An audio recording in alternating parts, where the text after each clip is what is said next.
Donc voilà, nouveau numéro de Get Ready For. Aujourd'hui, on repart des Chapieux, direction Courmayeur. Et sur le trajet, on va rencontrer déjà, dans un premier temps, on va avoir la montée jusqu'au village des Glaciers. Donc on a 5 km de route. Pour la majorité des gens, quasiment tout le monde le passe de nuit, donc ça passe, je dirais, assez facilement. C'est le début de la montée au col de la Seigne. Ça fait partie de la montée au col de la Seigne. Donc, et puis après la montée au col de la Seigne, on va redescendre dans un premier temps jusqu'au lac Combal, avant de redescendre et de remonter jusqu'aux arêtes du Montfabre et de basculer sur le chalet chez Cruit et avant d'arriver à Courmayeur. Donc voilà, bon c'est parti, hein. Il nous attend un petit peu de travail, donc en avant. Mon conseil, sur cette partie de route, on peut très vite se laisser emporter. On n'est qu'au 50e kilomètre, restez tranquille, gérez le début de la montée au col de la Seigne. Il reste encore 110 km avant de rallier Chamonix.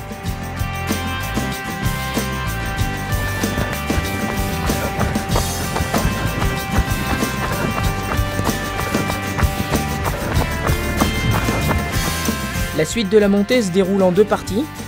Une première partie sur des sentiers assez larges, une seconde partie sur des singles qui vous amèneront au passage de la frontière avec l'Italie. On arrive au sommet du col de la Seigne. C'est pas fini.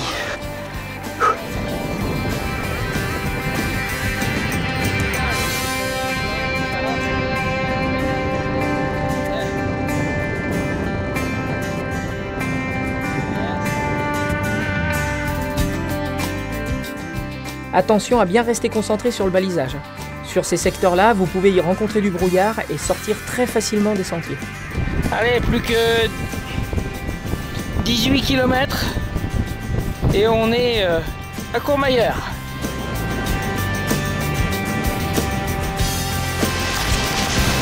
À l'attaque vers le lac Combal. La descente sur le lac Combal est plutôt technique, hein, avec des zones très rocailleuses, mais dès votre arrivée au ravitaillement situé au début du lac, c'est une zone d'1 km 800, beaucoup plus roulante qui vous attend. Profitez-en pour bien récupérer. La montée aux arêtes du Montfabre est très raide avant de basculer sur le chalet chez Cruit. Donc là, les points de repère que vous allez avoir en rentrant et en arrivant à Courmayeur, vous allez avoir donc à une centaine de mètres, là le grand toit que l'on voit là-bas, c'est le ravitaillement. Hein, vous avez le ravitaillement. Et quand vous allez repartir du ravitaillement, vous allez passer un petit tunnel, tout petit pont.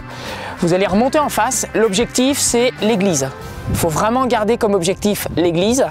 Et vous passez juste au pied de l'église. Quand vous passez au pied de l'église, après, ça tourne légèrement sur la gauche. On remonte dans ce petit vallon juste en face, au milieu des maisons. Et quand vous sortez du vallon, en fait, on attaque la montée jusqu'à Bertonne, qui se trouve là-haut, sur le replat. Quand on est à Bertonne, après, direction le Val Ferret italien, avant d'attaquer les différentes ascensions, entre autres la montée du Grand Col Ferret et de l'autre côté la redescente sur la Foulie et la remontée à Champé. Mais ça, c'est pour un prochain épisode de Get Ready For.